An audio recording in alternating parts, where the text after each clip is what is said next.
So Zaruna, you are provided with the hysterosalpingogram or this image. Interpret the findings. You can see it. Ma'am, yes ma'am, मैं Hmm. कैसे? Hmm. Okay, assalamu alaikum ma'am. My name is Dr. Zarwana. I'm one of the exam candidates. Hmm. So ma'am, this is a contrast radiograph, most probably stereosalpingogram, Hmm. uh, in which I can see a contrast, but uterine cavity cannot be well appreciated. Hmm. And Good. the left, the left tube is swollen, Hmm. and Hmm. Good. ma'am, अच्छा. the right tube cannot be well appreciated. Hmm. But there can be spillage, but spillage of the contrast can be seen on right Very side. good. Very good. So spillage नजर आ रहा है आप लोगों को, ठीक है? ये जो है ना, ये छोटा सा, अब यहाँ पे जो है उसकी ट्यूब भी आ रही है, इसलिए this is the uterine cavity, ठीक है? और Hmm. यहाँ से ये जो मेरा कर्सर अगर आपको नजर आ रहा हो विद येलो, ये है इसका हाइड्रोसेल्पिंग्स, ठीक है? Hmm. Yes, ma'am. ओके, तो ये लेफ्ट पे हमें राइट साइड पे स्पिल नजर आ रहा है, but there is unilateral left sided Blockage. Hydrosalpinx, ठीक है? स्टेरोसल्फिंगोग्राम इसका बहुत इंपॉर्टेंट है। हाइड्रोसेल्पिंग्स की अपनी जो फाइंडिंग्स है, इंटरप्रिटेशंस है, ये मजबूत बना लो, ठीक है?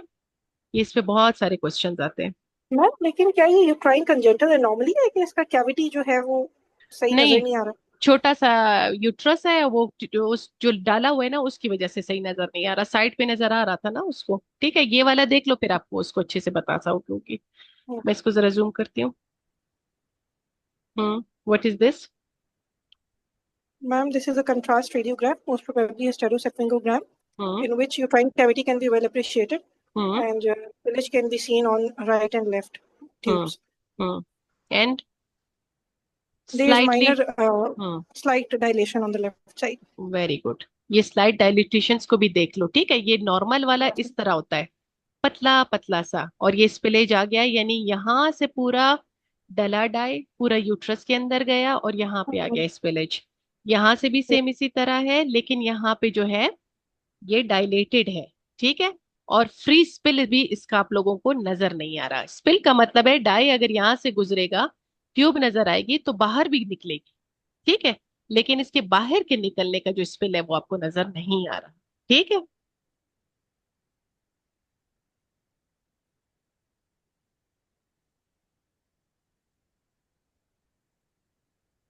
अब ये पढ़ लो इसकी फाइंडिंग्स।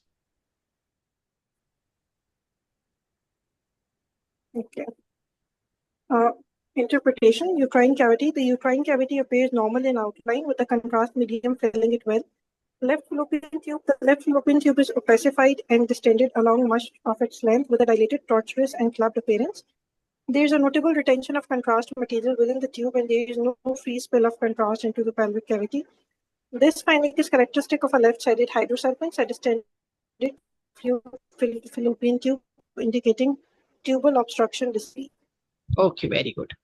तो बाकी डिटेल्स छोड़ के ये आपकी हो गई एक पेशेंट की जो है, ये स्कैन था जो आपको दिखाया गया, and now patient is in front of you, okay? You have to counsel her, you have to inquire her history, and you have to counsel. Okay ma'am, मेरे साथ कौन करेगा? आपके साथ कौन करेगा? वॉलेंटियर कोई करो, शाबाश।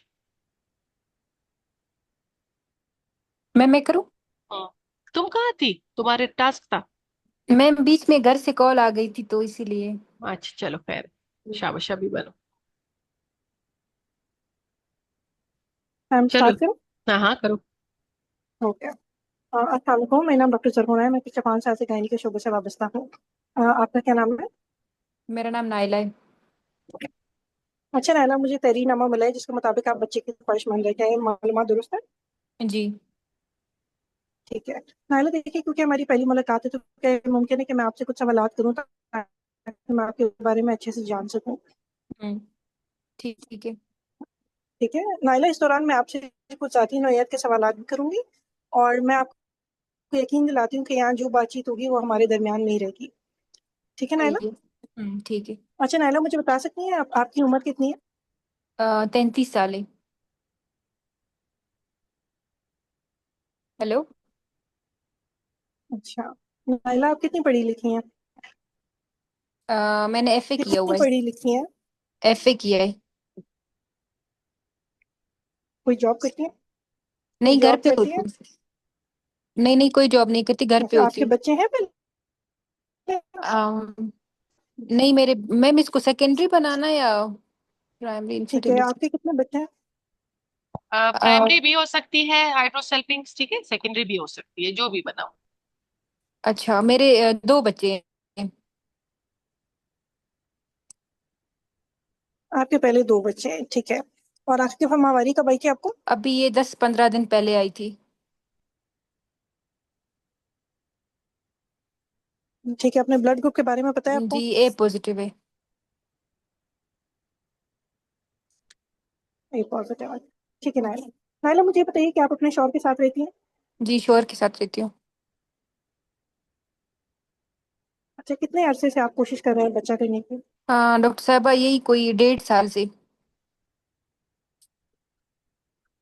1.5 साल? कोई आप जो है वो कोई कॉन्ट्रासेप्शन तो इस्तेमाल नहीं करें, माने हमल के लिए कोई तरीका तो इस्तेमाल नहीं करें? नहीं, कुछ भी नहीं।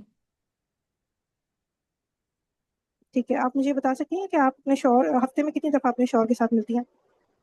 2-3 मरतबा। उसमें कोई तकलीफ तो नहीं? शोर से मिलते वक्त थोड़ी सी तकलीफ होती है। ठीक है, खून तो नहीं आता, गंदा पानी तो नहीं आता? और नहीं, खून नहीं आता, वैसे गंदा पानी होता है। ठीक है, अच्छा आप मुझे बता सकती हैं गंदे पानी की शिकायत आपको कब से? ये पहले तो नहीं थी, अभी पिछले 3 महीनों से जो है ना, गंदे पानी की शिकायत है। अच्छा, इस पानी का रंग कैसा है? ऐसे सब्ज रंग का होता है और बहुत बदबूदार होता है। किस मिकदार में आता है, कितनी दफा आपको पैड चेंज करना होता है? मतलब मुझे दिन में 2 मरतबा पैड चेंज करना होता है। बदबू तो नहीं आती? हाँ, बदबू होती है। बदबू होती है, अच्छा ठीक है। इसके साथ खारिश तो नहीं होती, बुखार होता हो, खारिश? हाँ, खारिश भी होती है और कभी कभी बुखार भी होता है। बड़े पेशाब में मसला, छोटे पेशाब में मसला? नहीं, वो ठीक आते हैं। ठीक है, आपके शौहर को तो गंदे पानी की शिकायत नहीं? नहीं, वो ठीक है। वो ठीक है। अच्छा, मुझे ये बता सकती हैं कि आपकी माहवारी ठीक आती है, महीने का महीने आती है? हाँ, महीने में महीने आती है। माँ, ठीक है, माहवारी के बीच में दाग तो नहीं लगता? दर्द के साथ माहवारी तो नहीं आती? हाँ, माहवारी में दर्द होता है लेकिन दाग नहीं लगता बीच में। अच्छा, ये दर्द किस नौयत का होता है और किन दिनों में होता है? शुरू के 2 दिनों में होता है, उसके बाद फिर ठीक हो जाता हम्म, है। ठीक है, उसके बाद ठीक हो जाता है। ठीक है, अच्छा मुझे ये बताइए कि आपका पहले आखिरी बच्चे की उम्र क्या है?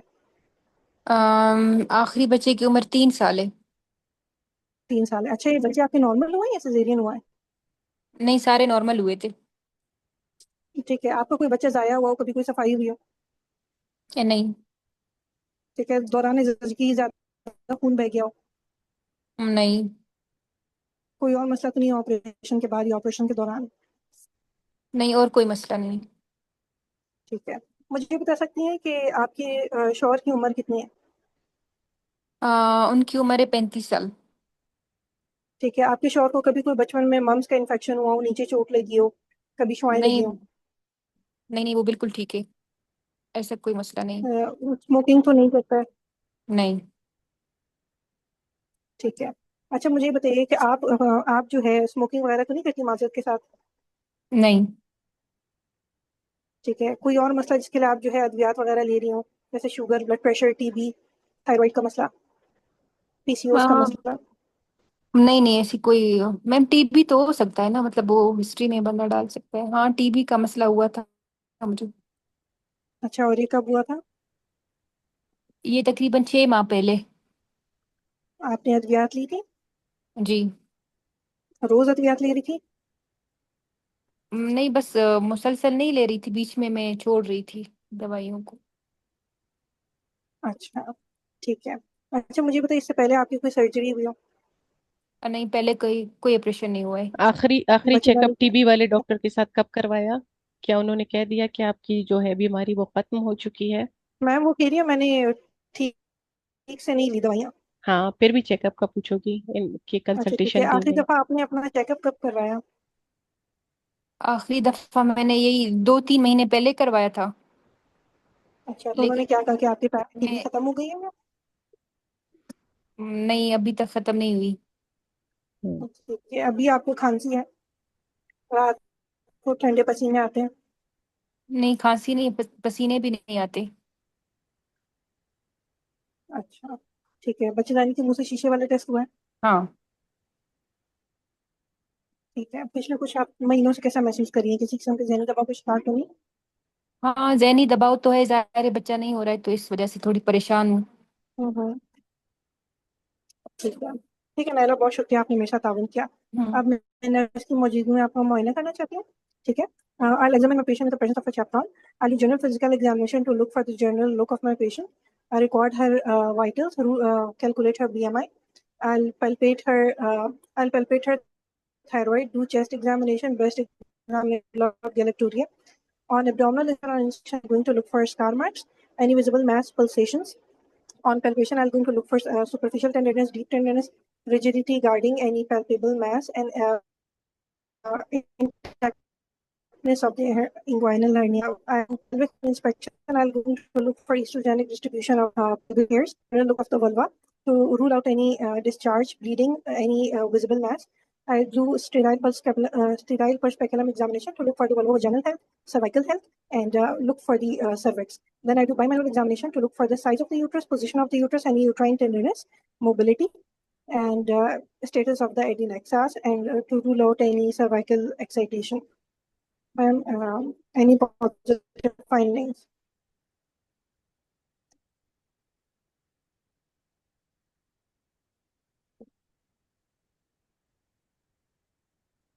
Positive findings, ma'am.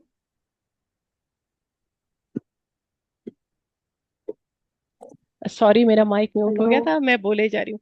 अच्छा, there is deep tenderness for abdominal examination, okay, palpation, and there is वो हमारा लेफ्ट में था ना, उसका hydrosalpinx, so Mm-hmm. The fullness in the left adnexa. Okay. Okay, ma'am. Ma'am, I would like to run some investigations of my patient. I'll do baseline investigation as per local protocol to look for complete blood count with date and time to look for HB, platelet, WBC count, midstream urine analysis to look for RBCs, WBCs, nitrite, and ma'am, midstream urine analysis, random and fasting blood glucose level, hepatitis B, NTHCV, NTHAV, and blood group with RS factor. Any positive findings, ma'am? Normal. Okay. For specific investigations, as my patient is complaining of vaginal discharge, I would like to, I want high vaginal swab. Reports not available. Okay. Ma'am, as HSG of my patient has been already been done, ma'am, I want transvaginal ultrasound to look for the uterine size, endometrial thickness, any endomyometrial echogenicities, adnexal pathology, or any other gynecological pathology, ma'am. Everything is fine, just on ultrasound there is left hydrosalpinx, dilated salpinx. Okay. Ma'am, chest X-ray of my patient. Not done, not available. Okay, ma'am, semen analysis of my patient's husband. Normal. Okay, ma'am, her serum FSH, LH, Normal. her TFTs. Normal. Okay, ma'am, prolactin of my patient has been done or not? Normal. Okay. Thank you so much, ma'am. जी, अच्छा, very good. देखिए नायला, मैंने आज आपसे बहुत सी मालूमात discuss करनी है। मैं देख सकती हूँ कि आप अकेली हैं, क्या आप किसी को बुलाना चाहेंगी? नहीं डॉक्टर साहब, आप मुझे बताएं। ठीक है। देखिए नायला, क्योंकि मैंने आपसे तफसीली बात भी की, मैंने आपका मुआयना भी किया, मैंने आपके कुछ टेस्ट वगैरह भी करवाए, ठीक है। आप जो रिपोर्ट मेरे पास लेकर आई थी, उसको मैंने आपके नाम और एमआर नंबर से कंफर्म भी किया, ये आपकी रिपोर्ट है, ठीक है। इन सबको मद्देनजर रखते हुए आपको जो ये मसला हो रहा है कि आपको बच्चा नहीं हो रहा, वो इस वजह से हो रहा है कि आपकी जो है वो एक साइड की ट्यूब ब्लॉक है, ठीक है तो नायला, ये आपको डॉक्टर मेरी साहब बात किस समझ आ वजह रही से ब्लॉक है? क्यों है? ब्लॉक जी हुई है नायला, मेरी ट्यूब? देखिए इसकी बहुत सी वजूहत हो सकती है। इसकी वजूहत ये भी हो सकती है, जैसे आपने कहा कि आपको जो है वो गंदे पानी की शिकायत है किसी इन्फेक्शन की वजह से, तो उसकी वजह से भी हो सकती है। इसके अलावा जो है जैसे आपने बताया कि आपको माजी में टीबी हो चुका है, ठीक, तो उसकी हम्म। वजह से भी ये ट्यूब हो सकती है। इसके अलावा अगर पहले आपकी कोई सर्जरी हुई है उसकी वजह से भी हो सकती है। पहले अगर आपको एंडोमेट्रियोसिस का मसला रहा है तो उसकी वजह से भी ये ट्यूब्स ब्लॉक हो सकती हैं, ठीक है। लेकिन क्योंकि देखें आप मेरे पास जो है वो एक HSG एक ये टेस्ट लेकर आई है, तो ये हमें जो है वो 100% यकीन दहानी नहीं दिलाता कि आपके ट्यूब्स ब्लॉक है। आपको मेरी बात समझ आ रही है? हाँ समझ आ रही है। ठीक है। तो इसमें ये आपकी जो लेफ्ट साइड की ट्यूब है वो ब्लॉक भी है, और उसके साथ साथ उसमें सूजन भी है, उसमें पानी भी भरा हुआ है, ठीक है। इसको हम अपनी जबान में हाइड्रोसेफेंस कहते हैं, हम्म। ठीक है। अब आप क्या जानना चाहती है कि हम इसको कैसे ट्रीट करेंगे, या इसके क्या वो है तरीकेकार है ट्रीटमेंट का? अगर मैं दोबारा से ये वाला टेस्ट कराऊं तो? ठीक है। देखिए अब इसमें ये होता है कि आपने ये टेस्ट किस जगह से कराया है? ये मैंने किसी अच्छी जगह से करीबी कोई कराया? हाँ क्लिनिक था, वहां पे एक लेडी डॉक्टर बैठती है, तो उनसे मैंने ठीक करवाया है। था। ठीक है, क्या आप मुझे बता सकती हैं कि इससे पहले आपको पेन किलर दी गई थी? हाँ दर्द की दवा दी थी। दर्द की दवा दी थी, ठीक है। देखिए बाज़ औक़ात ऐसा होता है कि आपको पेन किलर नहीं दी जाती, ठीक है। और जब ये हम टेस्ट करते हैं तो ये टेस्ट जो है ये अच्छा खासा इससे दर्द होता है, ठीक है। और इस दर्द की वजह से जो ट्यूब्स होती हैं वो सिकुड़ जाती हैं, ठीक है। अच्छा इसीलिए हम सुनो कहते हैं कि 100% यकीन जरहुना, दहानी जी मैम।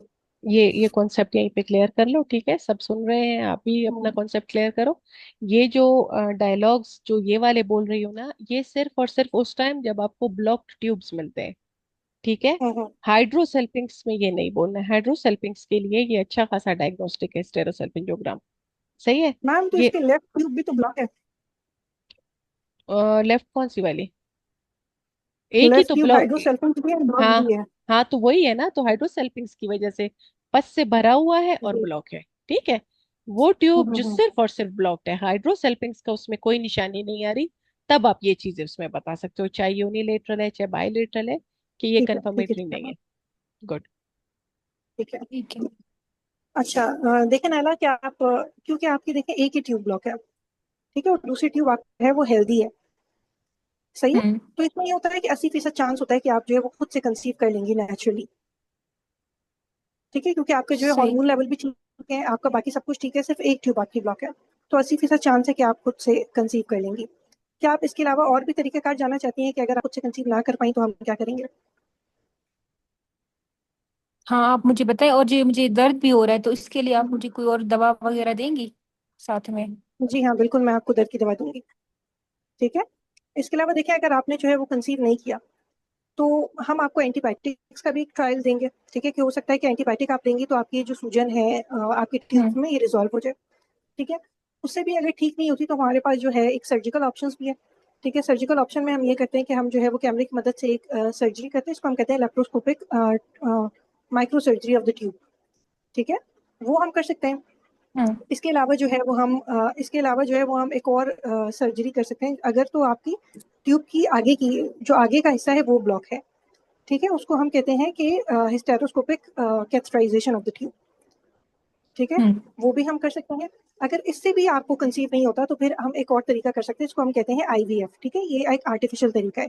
इसमें हम ये करते हैं कि आपका जो है वो अंडा लेते हैं, आपके हस्बैंड के जरासीम लेते हैं, उनको लेबोरेटरी में मिला के और जो एम्ब्रियो बनता है उसको आपके बच्चेदानी में डाल देते हैं, एक ठीक मिनट, है। लेकिन ये कॉस्टली होता है।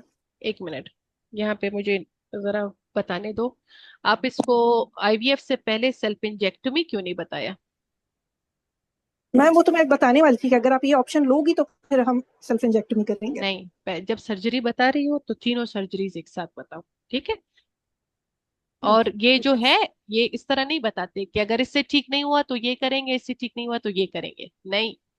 हमारे पास सर्जरी के मुख्तलिफ तरीके हैं। एक ये तरीका है कि हम ट्यूब डाल के इसको जो है हम वो खोल दें, ठीक है। दूसरा तरीका ये है कि हम इसको जो है बिल्कुल निकाल दें, जिसको हम सेल्फ इंजेक्टमी बोलते हैं। और तीसरा क्या तरीका था? मैम वो माइक्रो सर्जरी, ट्यूबल माइक्रो माइक्रोसर, सर्जरी, हाँ।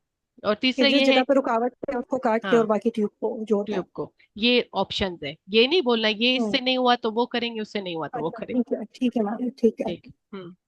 ठीक है। Okay, continue. अच्छा, देखिए जो IVF वाला तरीका है, ठीक है, इससे पहले अगर हमने जो है इसका सक्सेस रेट बढ़ाना है तो इससे इसके लिए बेहतर ये होगा कि आपकी ये ट्यूब हम निकाल दें, ठीक है। उससे ये होगा कि इसका सक्सेस रेट बढ़ जाएगा। इसका सक्सेस रेट जो है वो 40 से 60% है, ठीक है। आपको मेरी बात समझ आ रही है? सही है। या हमारे पास एक और ऑप्शन भी है जिसको एडॉप्शन हम कहते हैं, कि आप जो है वो बच्चा गोद ले लें, नाइला, आपको मेरी बात समझ आ रही है? हाँ समझ आ रही है, ठीक है। आप कुछ पूछना चाहती हैं? आप मुझे ये बताएं, आईवीएफ को मतलब कितना मुझे खर्चा करना पड़ेगा इस पे, और इसकी कामयाबी की शरह मुझे बताएं कि कामयाब हो सकता है। नाइला, आपकी आवाज नहीं आ रही। आप कामयाबी मुझे की इसकी शरह। सॉरी, कामयाबी की मुझे आपकी शरह। आवाज नहीं। हाँ। किसकी? आईवी आईवीएफ के बारे में बताइए मुझे, कितना इस पे खर्चा आएगा और ये कितना कामयाब होगा। अच्छा, देखिए, इसकी कामयाबी की शरह जो है वो 40 से 60% है, ठीक है। लेकिन इसकी कामयाबी की शरह जो है बाकी और चीजों पर डिपेंड करती है कि आपकी एज कितनी है, आपकी अंडरदानी हम्म। जो है वो अंडे सही से बना रही है नहीं बना रही है, और आपकी बॉडी में हार्मोन्स जो है वो ठीक काम करें या नहीं करें, ठीक है। और ये अच्छा खासा कॉस्टली है। महंगा है। अच्छा। तो जी डॉक्टर जी, साहब, अभी ये मैं काफी महंगा है। ज़हनी तनाव का भी शिकार हूँ, तो आप मुझे किसी अच्छा, लेकिन है ना, उसके लिए मैं साइकोलॉजिस्ट। आपको जो है काउंसलर और साइकोलॉजिस्ट के पास रेफर कर दूंगी, ताकि वो बातों के जरिए ठीक। आपको इस मुश्किल हालात से निकलने का तरीका बता सके। इसके अलावा मैं आपको फर्टिलिटी सेंटर भी रेफर कर दूंगी, ठीक है नाइला। हम्म। आप कुछ और पूछना चाहती हैं? और मालूमाती मुझे, किताबचा। हाँ, आप अपनी पूछना चाहती हैं नाइला? रोजमर्रा की जिंदगी में कोई तब्दीली लानी होगी मुझे। अच्छा, रोजमर्रा की जिंदगी में आप ये तब्दीली ला सकती हैं कि आपने एक तो स्ट्रेस नहीं लेना, ठीक है, क्योंकि अगर हम्म। आप या आपके हस्बैंड स्ट्रेस लेंगे तो ये भी आपकी जो है वो फर्टिलिटी को खराब करता है। इसके अलावा राइट। आपने जो है वो एक्सरसाइज करनी है, आपने जो है वो हेल्दी डाइट लेनी है, आपने कॉफी वगैरह का इस्तेमाल जो है वो कम से कम करना है, ठीक है। और अगर आप स्मोकिंग वगैरह करती हैं तो उससे आपने परहेज करना है, चल, ठीक है। और ऐसे अगर ही आपका ठीक है वजन डॉक्टर ज्यादा है साहब। तो आपने वजन भी अपना कम करना है। अच्छा नाइला, देखें, ये मालूमाती हम्म। किताब है, ये आप रख लें। ये इसमें जो भी तफसीलात मैंने आपको बताई हैं वो हम्म। सब इसमें लिखी हुई है, ठीक है। ये आप घर ठीक जाके है। अपने हस्बैंड के साथ भी डिस्कस करें, और मीनवाइल मैं आपको भी फोलिक एसिड की दवाइयाँ दे देती हूँ, ये आप ले लें, क्योंकि आप कंसीव करना चाह रही हैं, ठीक है। और दर्द की दवाइयाँ, क्योंकि आपको भी दर्द है, वो भी मैं आपको लिख के दे देती हूँ। हम्म। तो ये भी आप ले लें, और आपका बहुत शुक्रिया। मैं आपकी अपने कंसल्टेंट से भी ओके। नेक्स्ट करवा देती बहुत शुक्रिया। हूँ। बहुत शुक्रिया, वेरी गुड, एक्सीलेंट, माशाल्लाह। तो यहाँ इसमें किसी को कोई चीज समझ नहीं आ रही हो तो पूछ सकते हैं। मैंने थोड़ा सा स्ट्रक्चर डिस्कशन के तौर पर भी हाइड्रोसेल्फिंक्स को प्रिपेयर किया है, तो साथ में वो भी कर लेते हैं। नाइला को हमने चांस नहीं दिया था, तो नाइला हमारे साथ जो है स्ट्रक्चर डिस्कशन कंटिन्यू करेंगी, ठीक है नाइला? जी मैम, इसी का ही हाँ, सिर्फ हाइड्रोसल्फेंस। हाइड्रोसेल्फिंक्स का, हाँ, कि ये है क्या और इसको कैसे मैनेज करना चाहिए, ठीक है। तो हम रेडियोग्राफ तो इसका कर चुके हैं कि स्टेरोसल्फिंगोग्राम को कैसे हम्म। आपने इंटरप्रेट करना है, वो तो हो गया। लेकिन कुछ इसके बारे में आप लोगों को नॉलेज होनी चाहिए, क्योंकि ये इम्पोर्टेंट टॉपिक है और बहुत ही कम एक्सप्लेन्ड है। हम्म। तो can you tell me, doctor Naila, what are the causes of hydrosalpinx and what is the definition of hydrosalpinx? First define it, then tell me the causes. Ma'am, hydrosalpinx refers to a fallopian tube that is blocked and filled with a serous or a clear fluid, resulting in a distension, and it is a notable cause of tubal subfertility and is known to adversely affect the outcomes of assisted reproductive techniques, especially IVF. Okay, what are the causes of it? Ma'am, causes are pelvic inflammatory disease Uh, due to the sexually transmitted infections and previous tubal surgery, uh, like surgical procedures involving the tubes or pelvis can cause adhesion and scarring, uh, impairing the tubal drainage. uh, And third one is endometriosis. Ectopic endometrial tissue can result in a pelvic adhesions and inflammation, predisposing to hydrosalpinx. uh. Tubal obstruction, the blockage at the distal fimbrial end, which can be due to the infection, surgical adhesions, or prior sterilization procedures. And tubal ectopic pregnancy. Previous ectopic pregnancy may leave behind damage and obstruction, resulting in a fluid accumulation. And last one is tuberculosis. In a regions where tuberculosis is prevalent, chronic tubal infection can cause a hydrosalpinx. Very good. अब जैसे अब आपने पिछली case में बताया, तो मैं वहां पे ऐड करना चाहूंगी कि ऐसे पेशेंट को ना आप जो हाइड्रोसल्फिक्स के साथ आपको टीबी की फाइंडिंग देती है, तो आप टीबी को जरूर टच करो, कि चूंकि आपने टीबी की भी जो है ट्रीटमेंट सही नहीं ली, मैं आपको जो है TB.सेंटर दोबारा से रेफर कर रही हूँ, और उसको जरा काउंसिल करो कि उसके लिए बहुत जरूरी है इसका इलाज। और हम्म। उसको यकीन दहानी कराओ कि जब वो एंटी ट्यूबरकुलस ड्रग्स देगी तो वो ठीक हो जाएगी। और हाँ, जब जेनिटल टीबी आप सस्पेक्ट कर रहे हो तो इन्वेस्टिगेशन बिल्कुल भी नहीं भूलना है। आप एंडोमेट्रियल सैंपल्स लेते हो और उन पे फिर जीन एक्सपर्ट करते हो, ठीक है। जो रिसेंट एडवांसेस के हिसाब से है कि जीन एक्सपर्ट्स पे अप्लाई कर देते हो। जीन एक्सपर्ट एक ऐसा टेस्ट है, वो किसी भी टिश्यू पे, सेल पे, फ्लूइड पे, किसी भी चीज पे अप्लाई हो सकता है, बायोप्सी पे, इवन हिस्टोपैथोलॉजी सब पे हो सकता है। तो जो सैंपल आपको मिला उसकी बहुत ही अच्छी एक्यूरेट 99% के करीब डायग्नोसिस टीबी की जो है आपको मिल जाती है। तो उसमें सिर्फ ये दो एडिशंस आप कर सकते थे कि हम आपका जो है बच्चेदानी से जो है वो टेस्ट लेंगे कि आपके बच्चेदानी में तो टीबी तो नहीं आ गया, उसकी वजह से तो ये नहीं बना। और अगर वो आया, पॉजिटिव आया, मुस्बत आया, तो हम आपको रेफर करेंगे। ये एडिशंस उसमें जरूर करनी है। तो Hmm. खैर, हम वापस अपने इसके ऊपर आ रहे हैं। Can you tell me what are the risk factors for hydrosalpinx? History of the most Yeah. significant factor, as it can damage the tubal wall and cause a luminal blockage. Multiple sexual partners increases the risk of the of acquiring the STIs and increases the risk of PID. Previous pelvic or tubal surgeries increase the post-surgical adhesions and tubal distortion. History of ectopic pregnancy indicates pre-existence and subfertility, particularly if the cause is tubal. Endometriosis, chronic inflammation, and adhesions directly impact the tubal integrity, and tuberculosis exposure is high prevalence prior to ongoing pelvic is recognized risk factor. Okay, how you will assess your patient, or what are the investigation tools which can be used to diagnose this case Hmm. of? Uh, Diagnosis is based on the clinical suspicion, history, and imaging modalities. Transvaginal ultrasound commonly used for initial detection, and hysterosalpingogram, X-ray imaging to visualize tubal patency and structure. HICOSY, that is hysterosalpingo contrast sonography as alternative imaging technique, Good. and So assessment of the ovarian reserve and overall fertility. yes, Hmm. what is the effects of an hydrosalpinx on fertility? Hydrosalpinx can lower the IVF success rate. It increases the risk of miscarriage and ectopic pregnancy. It impairs the embryo implantation by reducing the endometrial receptivity. इसका मतलब जब हम उसको council करेंगे तो हम बोलेंगे कि देखें, अगर ये हाइड्रोसल्फिंग्स रहेगा, हम इसको ठीक नहीं करेंगे या आप अद्वियात इस्तेमाल नहीं करेंगी, तो अगर आप आईवीएफ कराएंगी वो भी उसके कामयाबी के भी जो है चांसेस कम हो जाएंगे। और अगर आप प्रेग्नेंट हो जाएंगी तो वो भी उसके मिसकैरेज के और एक्टोपिक प्रेगनेंसी यानी ट्यूब्स के बाहर, ट्यूब्स में हमल होना, इसके चांसेस या बच्चा जाया हो जाना ज्यादा हो जाएंगे। और इसी हाइड्रोसल्फिंग्स की वजह से, क्योंकि ये इन्फेक्शन है ना, उधर से गंदा पानी आ रहा होता है ट्यूब से, यूट्रस में भी तो आता है, तो वो Hmm. इम्पेयर कर सकता है इम्प्लांटेशन का। ठीक है, यानी आप प्रेगनेंसी आपकी और मजीद डिले हो सकती है, नेचुरल कंसेप्शन भी आपका नहीं हो सकता। इस वजह से ये आपके लिए बेहतर है कि आप इसका इलाज करवाएं, इसको हम ऑपरेशन करके निकाल दें। Okay, ma'am. What are the general management principles in hydrosalpinx in subfertility? Okay. The general principles are pre-IVF surgical management is recommended to enhance the fertility outcomes, and maintain main intervention are salpingectomy, that is removal of the tubal, surgical removal or a tubal occlusion, which is blocking the tube to prevent the spill of toxic fluid into the uterus.